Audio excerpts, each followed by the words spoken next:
PSL की दो new teams तो आ रही है, लेकिन आपको ये पता है अगर दो न्यू टीम्स आती हैं तो जो पीएसएल की रिटेंशन है वो 3 प्लेयर्स की होगी। जी हाँ, फ्रेंचाइजीज चाह रही है कि पीसीबी एटलीस्ट, पीएसएल की मैनेजमेंट एटलीस्ट 5 प्लेयर्स की रिटेंशन अलाउ करें ताकि हमारी जो टीम है वो बैलेंस हो। लेकिन कहा यह जा रहा है कि 3 प्लेयर्स को रिटेन किया जाएगा। अगर 3 प्लेयर्स रिटेन होते हैं इसका मतलब यह है कि जो दो न्यू टीम्स आएंगी उनके पास पूल अच्छा होगा कि वो अपनी पसंद के 3 प्लेयर्स को ऑक्शन जो होगी, आपकी ड्राफ्टिंग होगी, उससे पहले वो अपनी टीम के अंदर उनको रख लें और फिर बाद में टीम बनाए ताकि बैलेंस हो जाए, उनके साथ ज्यादती ना हो। अब पीएसएल की रिटेंशन तो बाद में जाके होगी, लेकिन कुछ मैंने रिटेंशन अपनी तरफ से बनाई है और मेरी रिटेंशन क्या है मैं आपको बताता हूँ। देखिए, रिटेंशन के अंदर कुछ रूल्स भी होते हैं, जैसे कि एक फॉरेन प्लेयर, कुछ पाकिस्तानी प्लेयर्स। तो मैंने इस लिहाज से, अगर तो ये रूल हुआ कि 3 में से 1 फॉरेन प्लेयर का होना जरूरी है, तो उसके लिहाज से जो मेरी रिटेंशन है वो आपके सामने है। लाहौर कलंदर को बड़ी तकलीफ होने वाली है, 3 दफा की चैंपियन है पिछले 4 साल के अंदर। शाहीन को रिटेन किया है, हारिस रऊफ को रिटेन किया है, सिकंदर रजा को रिटेन किया फॉरेन के अंदर, और फकर जमान के ऊपर ये लोग आरटीएम मारेंगे अगर 3 प्लेयर्स की रिटेंशन होती है। पिशावर जलमी की अगर बात करें तो पिशावर जलमी के अंदर बाबर आजम को रिटेन करेगी। पिशावर जलमी पूरी की पूरी डिपेंड ही उसके ऊपर है, पूरी मार्केटिंग उसके ऊपर चलती है। साइम अयूब उनका दूसरा सबसे बड़ा प्लेयर है, उसको भी रिटेन करेंगे। फॉरेन प्लेयर्स उनके पास कोई खास नहीं थे, लेकिन ल्यूक वुड एक ऐसा प्लेयर है जिसने पिछले 2 सीजन के अंदर बड़ी बेहतरीन परफॉर्मेंस करके दिखाई है। अगर ये फॉरेन प्लेयर को रिटेन करेंगे तो मुझे लगता है वो ल्यूक वुड हो सकता है। इसके अलावा अगर ये किस प्लेयर के ऊपर आरटीएम मार सकते हैं, अब्दुल समद, आसिफ अली, सुफियान मुकीम, मेहरान मुमताज, मोहम्मद हारिस, तो मुझे लगता है कि जो आरटीएम है ना ये मारेंगे सुफियान मुकीम के ऊपर, अपने स्पिनर को वापस टीम के अंदर लेकर आएंगे। मोहम्मद हारिस को आई डोंट थिंक कि ये रिटेन करेंगे अगर 3 प्लेयर्स की लिमिट आती है। अगर 5 ही आएगी तो ये हारिस को रिटेन कर सकते हैं, लेकिन मुझे ऐसा लगता है कि जो दो न्यू टीम्स आएंगी ना वो मोहम्मद हारिस से राब्ता लाजमी करेंगी, क्योंकि वो कप्तानी का मटेरियल अपने आप को समझता है तो वो कप्तानी भी कर सकता है।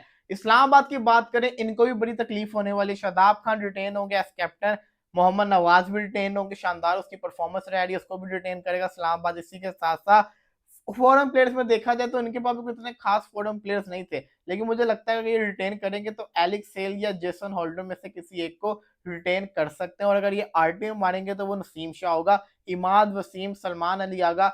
मुझे नहीं लगता कि इनको रिटेन करेंगे ये लोग। इसी के साथ साथ कोयटा की बात करें तो इनके लिए भी बहुत तकलीफ होने वाली। इतने सालों के बाद जाके दोबारा से इन्होंने फाइनल खेला और दोबारा से रिटेंशन का रूल बड़ा खतरनाक आ गया है। तो मोहम्मद आमिर बिल्कुल जो रिटेन लाजमी होंगे। मोहम्मद आमिर इनका मेन बॉलर है। इसी के साथ साथ साउथ शकील क्योंकि कप्तान है तो उसको भी रिटेन करना पड़ेगा।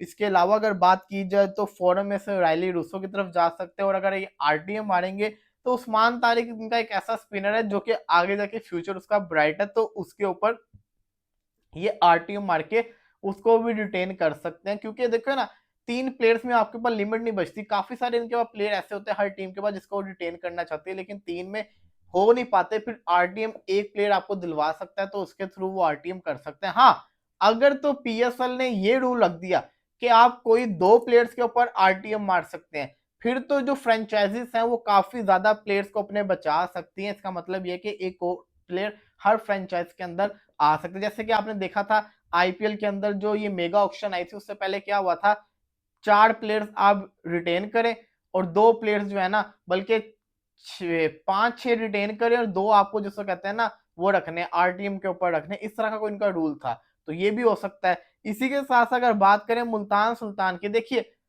अभी तो इनका कंफर्म नहीं है इनका ओनर कौन होगा। अगर इनका ओनर अली तरीन होगा तो मुझे लगता है कि वो 1-2 प्लेयर्स को रिटेन करके पूरी टीम न्यू बनाएंगे। उनकी कोशिश होगी क्योंकि वो प्लेयर्स उन्होंने मैच विनिंग टीम बनानी है। तो इनका मैं कंफर्म नहीं कर सकता। रिजवान तो होंगे ही होंगे, साथ आप उस्मान खान या यासिर खान को समझ लिया, उबैद शाह को समझ लीजिए। कराची की बात करें, इनको भी बहुत तकलीफ होगी। अच्छी टीम थी लास्ट ईयर, डेविड वार्नर अगर अवेलेबल है तो उसको लाजमी लोग रिटेन करेंगे ऐसा कप्तान। इरफान खान न्याजी को लाजमी रिटेन किया जाएगा। इसी के साथ साथ बॉलिंग के अंदर ये हसन अली को रिटेन करेंगे, लाजमी करेंगे। अब्बास अफरीदी भी इनका एक अच्छा जिसको कहते हैं ना बॉलर था। अब देखें अब्बास अली हसन अली में से कौन होता है, लेकिन इसके अलावा आरटीएम या अपना जेम्स विंस के ऊपर लाजमी मारेंगे, वो इनका मेन प्लेयर है। अगर बात करें 2 न्यू टीम्स की तो वो क्या करेंगी, तो मुझे लगता है कि ना एक तो टीम फैसलाबाद है तो कंफर्म है, तो फैसलाबाद की टीम होगी। अब ये कंफर्म नहीं है, दो टीमों के प्लेयर आगे पीछे भी हो सकते हैं। मोहम्मद हारिस, खुशदिल शाह, अब्बास अफरीदी, आमिर जमाल, अहमद शहजाद, शर्जील खान, मेहरान मुमताज, उमर अकमल।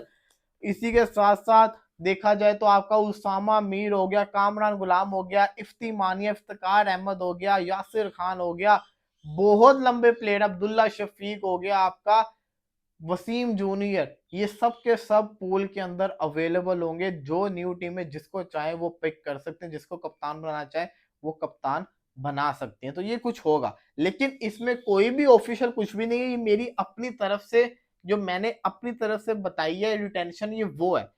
अब पीएसएल की टीम्स क्या सोचती है, मैनेजमेंट क्या सोचती है, वो उनके ऊपर है। लेकिन अगर तीन प्लेयर्स की रिक्वायरमेंट आती है तो मुझे लगता है कि जो लाइकली है ना, वो यही सब कुछ होगा। रही बात आज के मैच की, तो पाकिस्तान वर्सेस साउथ अफ्रीका का फर्स्ट T20 मैच आज शुरू होने जा रहा है।